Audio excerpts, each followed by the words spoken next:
मोदी सरकार के तीसरे कार्यकाल का एक साल पूरा हो गया है।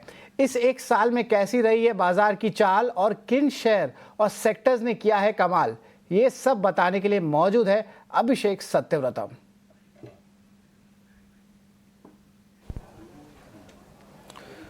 देखिए, मोदी सरकार को इंडस्ट्री के फेवर माना जाता है, मार्केट के फेवर माना जाता है और बाजार ने चीयर किया है जब भी मोदी सरकार ने 2 बार सत्ता में वापसी की है। तो 3.0 का ये एक साल पूरा हो रहा है आज। और पिछले एक साल की बात करें तो देखिए, बाजार के लिए कई सारे कह सकते हैं कि रोड ब्लॉक्स भी रहे हैं। अर्निंग को लेकर चिंताएं रही हैं, फाइज की चाल को लेकर चिंता रही है, टैरिफ वॉर एस्केलेट हुआ है, जियोपॉलिटिकल टेंशन रहे हैं। तो ये तमाम चीज़ें रही हैं। बावजूद उसके बाजार ने एक साल में डिसेंट रिटर्न दिए हैं। सेंसेक्स की बात करें करीब 5.5% और निफ्टी ने भी करीब 5.5% के रिटर्न कमा के दिए हैं। और अगर हम निफ्टी बैंक की बात करें तो इन दोनों के मुकाबले कहीं बेहतर रिटर्न है। करीब 9% के आसपास की तेजी पिछले एक साल में निफ्टी बैंक में देखने को मिली है। अगर हम सेक्टर की बात करें तो जो छोटे मझोले शेयर है उनका प्रदर्शन थोड़ा सा बेहतर जरूर दिखा है। मिड कैप 100 की बात करें तो करीब 7.5% के आसपास के रिटर्न मिड कैप 100 इंडेक्स ने जनरेट करके दिए हैं। स्मॉल कैप 100 जिसमें कि टॉप 100 कंपनीज हैं स्मॉल कैप स्पेस से, वहां पर करीब 6% के आसपास के रिटर्न्स दिए हैं। अन्य अगर हम सेगमेंट की बात करें तो ऑटो में -3% के रिटर्न रहे हैं। कई सारे चैलेंजेस रहे हैं ऑटो सेक्टर के लिए, डिमांड को लेकर, इसके अलावा भी कई सारी चुनौतियां रही हैं। FMCG इंडेक्स में करीब 1.5% के आसपास की तेजी रही है। लेकिन डिफेंस, जिस पर सरकार का जोर भी है, सरकार आत्मनिर्भर भारत पर लगातार फोकस कर रही है, मेक इंडिया को प्रोत्साहन दे रही है और उसके हमने चलते देखा है कि स्वदेशीकरण पर फोकस बढ़ा है। कई सारे ऐसी डिफेंस इक्विपमेंट्स हैं जिनकी खरीदारी देसी कंपनियों से खरीदने को लेकर सरकार ने जोर दिया है और इसके चलते डिफेंस इंडेक्स में 26.5% के आसपास की ग्रोथ रही है। IT हाल फिलहाल थोड़ा अंडर परफॉर्मर जरूर रहा है, लेकिन पिछले एक साल में 13% की ग्रोथ रही है। और फार्मा की बात करें, इसमें भी 13% के आसपास की ग्रोथ रही है। ये दोनों के दोनों सेगमेंट एक्सपोर्ट डिपेंडेंट हैं। इसके अलावा PSU बैंक अगर इंडेक्स की बात करें तो 11.5% के negative return PSU bank index में बने हैं। और मेटल भी तमाम दिक्कतों से जूझा है। ग्लोबल डिमांड स्लोडाउन की चिंता रही है, चीन की अपनी प्रॉब्लम्स रही हैं, चीन का जो रियल एस्टेट है वहां पर मुश्किलें रही हैं।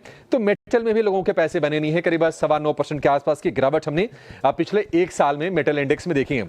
अगर हम निफ्टी के टॉप गेनर्स की बात करें पिछले एक साल में तो HDFC लाइफ में पैसे बने हैं। जोमेटो एक बढ़िया परफॉर्मर साबित हुआ है। इसके अलावा भारती एयरटेल और फाइनेंस स्पेस से बजाज फाइनेंस, जो कि कंज्यूमर फाइनेंस की जो दिग्गज कंपनी है, और इसके अलावा श्रीराम फाइनेंस में भी लोगों ने पैसे बनाए हैं। अगर हम टॉप लूजर्स की बात करें तो इंडसइंड में कॉर्पोरेट गवर्नेंस को लेकर कई सारी दिक्कतें आई। इंडसइंड बैंक में लोगों को नुकसान हुआ है। अडानी एंटरप्राइजेज में पैसे नहीं बने हैं, ये एक लूजर साबित हुआ है।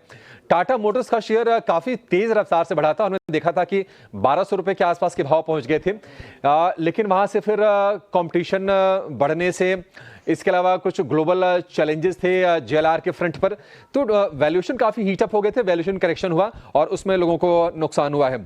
इसके अलावा कोल इंडिया और एशियन पेंट्स 2 और शेयर रहे हैं जो निफ्टी के टॉप लूजर में शामिल रहे हैं। तो ओवरऑल मार्केट के लिए मूड ठीक रहा है, पॉजिटिव रहा है एक साल में। और डिफेंस जो स्टॉक्स रहे वहां पर आउटस्टैंडिंग परफॉर्मेंस देखने को मिली है। बिल्कुल अभिषेक, मॉर्गन स्टैनली ने भारत की ग्रोथ पर बड़ी पॉजिटिव रिपोर्ट निकाली है, उसके बारे में भी बताएं। बिल्कुल, देखिए, मॉर्गन स्टैनली भारतीय इकोनॉमी को लेकर बुलिश है और मॉर्गन स्टैनली ने यह कहा है कि भारतीय इकोनॉमी जो है दुनिया की सबसे तेजी से बढ़ती इकोनॉमी है। देखिए, हाल फिलहाल के जो डेटा है Q4 के, अगर हम GDP नंबर्स की बात करें तो करीब 7.4% का आंकड़ा आया और अनुमान से बेहतर आया। और अगर आप दुनिया भर की इकोनॉमी से तुलना करेंगे तो बहुत कम ऐसे बड़ी इकोनॉमीज आपको दिखेंगे जहां पर 6 से 6.5% की ओवरऑल सालाना ग्रोथ हो। तो ये चीज पसंद आ रही है मॉर्गन स्टैनली को। और उन्होंने ये भी कहा है कि नतीजों में तेज रिकवरी आ रही है और उसके चलते इकोनॉमी को सपोर्ट मिल रहा है। हालांकि MSCI इंडिया इंडेक्स का जो P है वो 22.9x पर वो ट्रेड कर रही है। 12 मंथ फॉरवर्ड की बात करें थोड़े से वैल्यूएशन हीटअप होते हुए नजर आ रहे हैं अन्य इमर्जिंग मार्केट के मुकाबले, लेकिन ग्रोथ को देख रहा है मॉर्गन स्टैनली यहां पर। फाइनेंशियल इंडस्ट्रियल और कंज्यूमर डिस्क्रिशनरी उनको स्पेस ये पसंद आ रहा है और उनका ये कहना है कि इन स्पेसेस में आगे पैसे बन सकते हैं। और FY26 और FY27 में 14 से 16% की ग्रोथ का मॉर्गन स्टैनली ने अनुमान जताया है।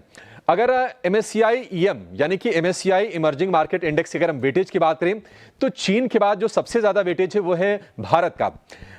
29.5% का वेटेज है चीन का, करीब 19% का वेटेज है भारत का, और उसके बाद ताइवान का वेटेज भी करीब करीब बराबर का है भारत के। बाद में कोरिया और ब्राजील के मार्केट आते हैं। अगर हम 2 साल में अर्निंग ग्रोथ की बात करें जो मॉर्गन स्टैनली यहां से एंटिसिपेट करके चल रहा है, भारत में वो 15% की ग्रोथ देख रहे हैं, चीन में 10% की, कोरिया में 17 से 19% की और ताइवान में 14 से 16% की। तो चीन के मुकाबले ग्रोथ के पैरामीटर पर मॉर्गन स्टैनली को भारतीय इकोनॉमी अच्छी लग रही है और यहाँ का बाजार उनको पसंद आ रहा है। कुछ अगर हम उनके पसंदीदा शेयरों की बात करें जिन पर उनकी नजर है, वो है ICICI बैंक, बजाज फाइनेंस, ये 2 बैंकिंग फाइनेंशियल की दिग्गज कंपनीज। और इसके अलावा HAL पर भी बुलिश है। HAL में हमने देखा है कि सबसे ज्यादा ऑर्डर बुक वाली ये कंपनी है, डिफेंस स्पेस में अच्छे पैसे बना के दिए हैं एक दौर की प्रॉफिट टेकिंग के बावजूद भी, तो यहां भरोसा है। और इंडस्ट्री का दिग्गज ऑयल एंड गैस दिग्गज रिलायंस पर भी MSCI को भरोसा है। तो ओवरऑल बुलिश है इकोनॉमी को लेकर। और कुछ जो बड़े शेयर हैं जो इकोनॉमी को गाइड करने का काम भी करते हैं, उनमें से कुछ टॉपिक्स भी चुन के उन्होंने दिए हैं। धन्यवाद अभिषेक। मॉर्गन स्टैनली और मोदी 3.0 पे जो है इम्पोर्टेंट रिसर्च आपने रखा, लेकिन